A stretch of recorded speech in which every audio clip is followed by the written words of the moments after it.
आखिरकार मेरा रिश्ता पक्का हो ही गया था। मेरा नाम नंदिनी है, मेरा रंग गहरा सांवला था, जिसकी वजह से मेरे रिश्ते ही नहीं हो रहे थे। जो भी आता, मेरी दो छोटी बहनों को ही पसंद कर जाता। मेरी बढ़ती उम्र के साथ मेरी बहनों की भी उम्र बढ़ती जा रही थी। तब मेरी माँ ने सोचा, छोटी दो बहनों की शादी कर दी जाए। तब मेरी माँ ने मेरी दोनों छोटी बहनों की बारी बारी शादी कर दिए। इस तरह मेरी दोनों बहनें अपने अपने ससुराल में खुश रहने लगी। मेरी उम्र 35 साल से ऊपर हो गई थी, लेकिन मेरी गहरी सांवली रंगत किसी को भी पसंद न आती। मेरे नैना बहुत अच्छे थे, लेकिन मेरे रंग की वजह से मेरा कोई गुण सामने वालों को नजर न होता आता। तब उन्हीं दिनों मेरी एक सहेली मेरे घर अपनी शादी का कार्ड देने आई। वह भी मेरी तरह सांवली रंगत की थी। आखिरकार उसका रिश्ता हो ही गया था। जब मैंने पूछा कि लड़का क्या करता है, तो उसने कहा वह सॉफ्टवेयर इंजीनियर है। तब मुझे बहुत ज़्यादा हैरत हुई, क्योंकि इस उम्र में अब तो मुझे ज़्यादातर तलाकशुदा के ही रिश्ते आते। तब मैंने उससे पूछा कि यह रिश्ता कैसे हुआ, तो उसने मुझसे कहा कि मेरी दोस्ती फेसबुक पर हुई। मैंने अपनी फ़ोटो फिल्टर करके बताए। उन्होंने मुझसे प्यार का इजहार किया और फिर धीरे धीरे बात आगे बढ़ी। मैंने उनसे अपनी रंगत भी ना छुपाए और उन्हें सच्चाई बता दी। उनका कहना है कि जब मुझे तुमसे प्यार है, तो यह सब चीज़ें कोई मायने नहीं रखती। फिर मेरे दिमाग में भी आइडिया आया और मैंने भी फेसबुक अकाउंट खोल लिया।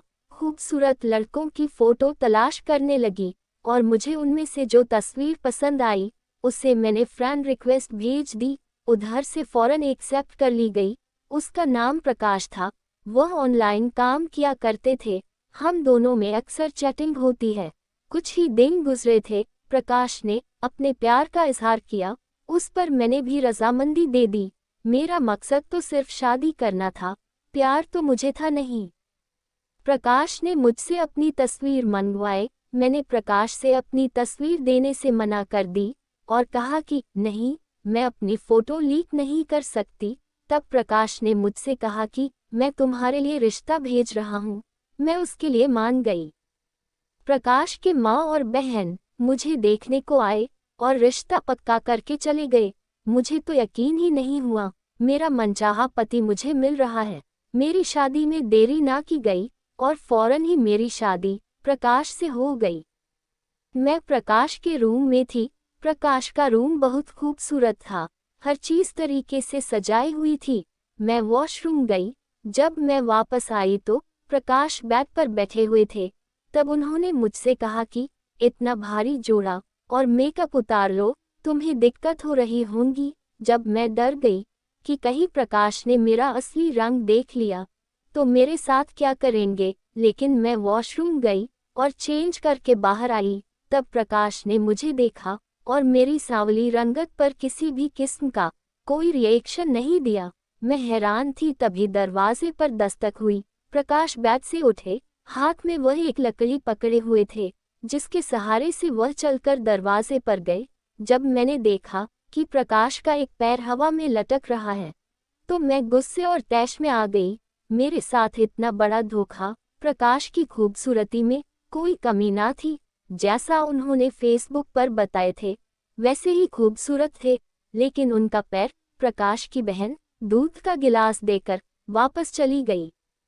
प्रकाश दूध का गिलास लेकर वापस आए और बेड पर बैठ गए और प्रकाश ने जब मेरे हाथ पर हाथ रखा तो मैंने जोर से झटका देकर उनका हाथ अपने हाथ में से हटा लिया और बहुत रोने लगी और कहा कि मेरे साथ इतना बड़ा धोखा तुम कैसे कर सकते हो। तब प्रकाश ने मुझसे कहा कि तुम्हारी माँ और भाभी को पता था क्या? उन्होंने तुम्हें कुछ नहीं बताया? मैंने तो उन्हें पहले ही सब कुछ बता दिया था। तब मुझे याद आया कि माँ ने प्रकाश का घर देखकर आने के बाद मुझसे कहा था कि जब तुमने पसंद किया है तो कुछ देखकर ही पसंद किया होगा। मेरी माँ का चेहरा उतरा हुआ था, लेकिन मेरी भाभी को तो अपने सर से सिर्फ बोझ उतारना था।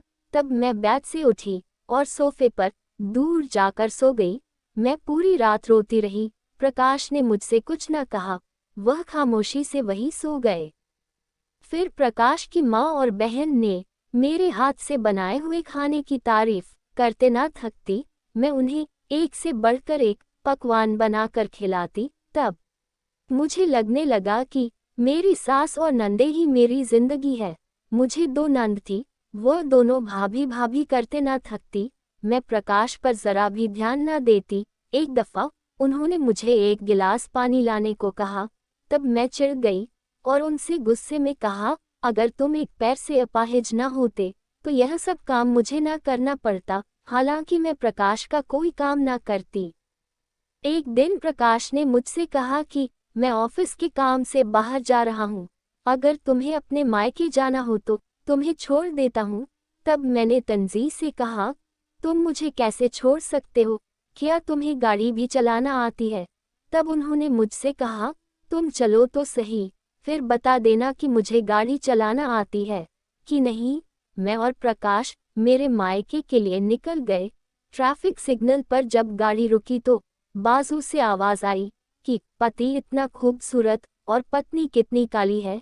तब मेरा जी किया कि उनसे कहूँ कि मेरा कालापन नजर आ रहा है तुम्हें, लेकिन मेरे पति का अपाहिजपन क्यों नजर नहीं आ रहा। लेकिन प्रकाश ने मुझसे कहा, तुम उन लोगों की बातों को अपने दिल पर मत लेना। कोई मुझसे पूछे कि तुम कितनी खूबसूरत हो, तब प्रकाश के यह अल्फाज सुनकर मैं झल्ला सी गई और कहा, तुम तो खामोश ही रहो, यही सब चिकनी चुपड़ी बातें करके तुमने मुझे धोखा दिया।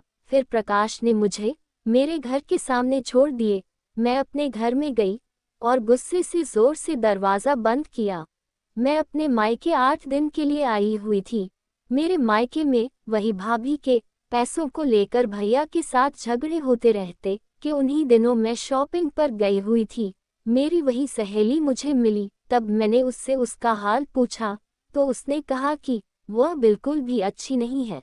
उसका पति हर रोज उसे उसके रंग को लेकर ताने देता है और उसे छोड़ने की धमकी देता है। तब मेरे पास बोलने के लिए कोई अल्फाज ना थे। तब मैं खामोशी से अपने घर आ गई। बैग पैक करके अपने ससुराल के लिए अकेली ही निकल गई।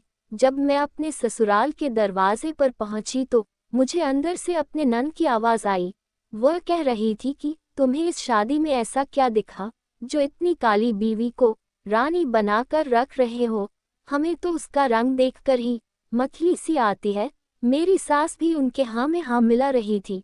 तब प्रकाश ने जोर से कहा कि आप सब खामोश हो जाओ, वह मेरी बीवी है, उसके बारे में मैं कोई भी गलत अल्फाज नहीं सुनूंगा और खबरदार जो उसके मुंह पर किसी ने भी कुछ कहा मैं बर्दाश्त नहीं करूंगा। तब मैं अचानक अंदर चली गई और सीधा अपने कमरे में चली गई।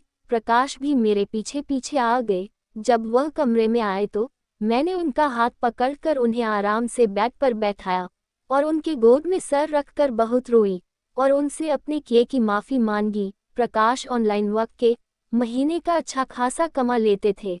मुझे प्रकाश के साथ किसी किस्म की कोई कमी न थी और ना ही हम लोगों में पैसों को लेकर कोई झगड़ा होता था। हमारी जिंदगी बहुत अच्छी गुजरने लगी। इस तरह की कहानी कोट्स और जोक्स सुनने के लिए चैनल को लाइक शेयर और सब्सक्राइब ज़रूर करें और घंटी के आइकॉन को दबाना ना भूलें।